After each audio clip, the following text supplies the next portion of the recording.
Hello friends, welcome to code meta channel. इस video में हम जानेंगे कि एरे क्या होते हैं और उसको किस तरीके से बनाते हैं या रिप्रेजेंट करते हैं। इसके लिए चलते हैं हम हमारे नोटपैड में, एडिटर में। यहाँ पे हम देखते हैं कि जो जावास्क्रिप्ट एरे होते हैं वो क्या होते हैं। सबसे पहला जो क्वेश्चन आता है, किसी भी इंटरव्यू क्वेश्चन हो या हमें कभी भी जावास्क्रिप्ट एरे के बारे में सीखना हो, तो सबसे पहला क्वेश्चन जो माइंड में आता है वो आता है, what is an array. Array क्या है? तो एरे क्या होता है? एक रिमार्केबल वेरिएबल होता है जो कि होल्ड करता है मोर देन वन की वैल्यू पेयर्स, यानी की वैल्यू पेयर्स भी हो सकते हैं और मोर देन वन वैल्यूज भी हो सकती है। अब वो किस तरीके की होती है, अगर एग्जांपल देखें, सिर्फ हम अगर एग्जांपल देखें वैल्यू वैल्यू का, तो क्या होंगे कि सपोज करो हमने एक एग्जांपल ले लिया, const fruits equal to mango, apple और बनाना ले लिया, और ये जो बड़ा ब्रैकेट है ये दिख रहा है आपको, इसके अंदर हम इसको रैप करते हैं।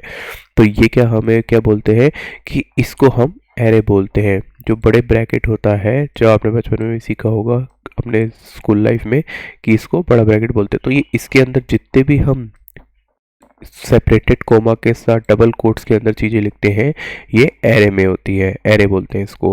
अब इसको हम की वैल्यू पेयर में देखें तो हम किस तरीके से लिख सकते हैं, या मल्टी डायमेंशनल एरे बोले तो हम कैसे करेंगे, कॉन्स्ट फ्रूट्स इक्वल टू ये ब्रैकेट, उसके अंदर वापस एक ब्रैकेट, और ये होती है मैंगो, तो इसकी की हो गई, और ये जो सेकंड जो पॉइंट आता है ये इसकी वैल्यू हो जाएगी। ठीक है, इसे मल्टी डायमेंशनल एरे भी बोलते हैं। ऐसे सेकंड बना दिया हमने, एप्पल 2, बनाना 3, ये की और वैल्यूज हो जाएगी। इसे की वैल्यू पेयर बोलते हैं। ये ओनली वैल्यू वैल्यू वाला रह गया, पहला वाला एग्जांपल। अब इसको हम बनाते कैसे हैं, जो एरे होता है वो बनता कैसे है। एरे बनाने के 3 तरीके हैं। जो सबसे फेमस तरीका होता है वो क्या चीज़ है, कॉन्स्ट, एरे का वेरिएबल नेम और उसकी वैल्यूज़ कितनी भी ले सकते हैं, आइटम 1, आइटम 2, आइटम 3, आइटम 4 और इनफाइनाइट, कितनी भी आपके ऊपर डिपेंडेंट है वो जो आपको लेनी है।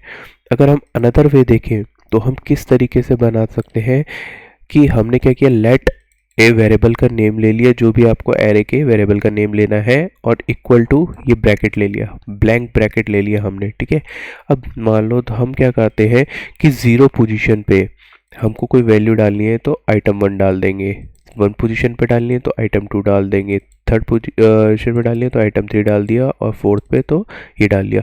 अब जो एरे होता है उसका इंडेक्सिंग चालू जो होता है, ये जो दिख रहा है आपको 0, 1, 2, 3 पोजीशन दिख रही है, ये इंडेक्सिंग कहलाती है। ये चालू कहाँ से होती है, हमेशा इंडेक्सिंग एरे की 0 से ही स्टार्ट होती है, एरे की इंडेक्सिंग 0 से स्टार्ट होती है।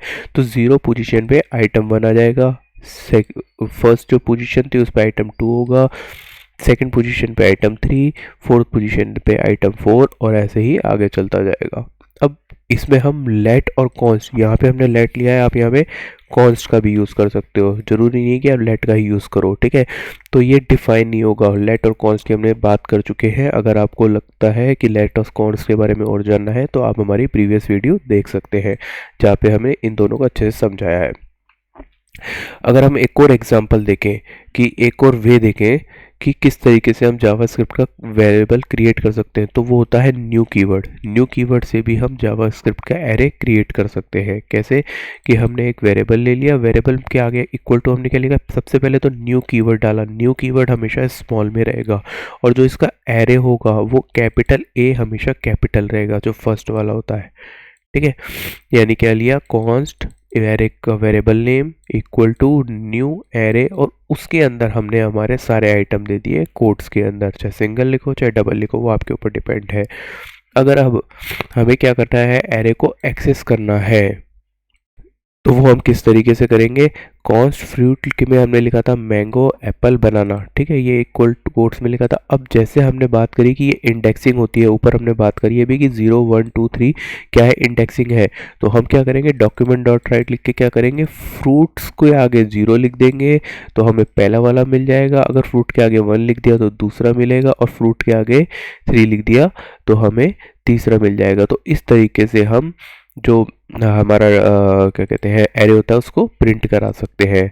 अब हो ऐसा भी हो सकता है कि आप चाहो कि किसी इनर HTML में उसको प्रिंट कराना है, तो आप किस तरीके से कराओगे उसको, कि यहाँ पे लिखोगे आप document dot right get element by ID demo लिख दी सपोज करो, या फिर आप कह ले तो जो हम जो पहले भी लेते आए हैं आईडी, यहाँ पे हम होम ले लेते हैं, या फिर हम कैट ले लेते हैं, या फिर हम ले लेते हैं इंडेक्स ले लेते हैं, या कोई और जो भी हमारे पास आईडी हम लेना चाहते हैं। अगर एग्जांपल की बात करें पुराने वाले की, तो हमने क्या ले रखी थी यहाँ पे, पुराने एग्जांपल्स में हमने ले रखी थी आईडीज,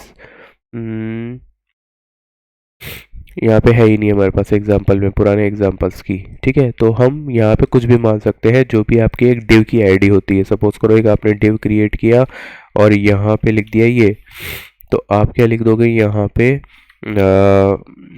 आईडी ले ली इक्वल टू एग्जाम्पल ले ली है ना, इसको एग्जाम्पल है तो एग्जाम्पल ही ले लो,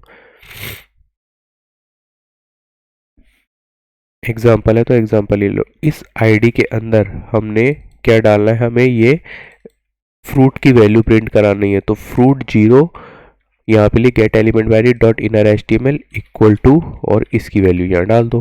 ठीक है, तो इस तरीके से भी आप इनको यूज़ कर सकते हो, एरे को प्रिंट करवा सकते हो। इसकी बात जो gate document dot gate element ID है, इनकी बात हम आने वाली वीडियो में करेंगे आगे कि ये होते क्या है और इसका मतलब क्या है एग्जैक्टली।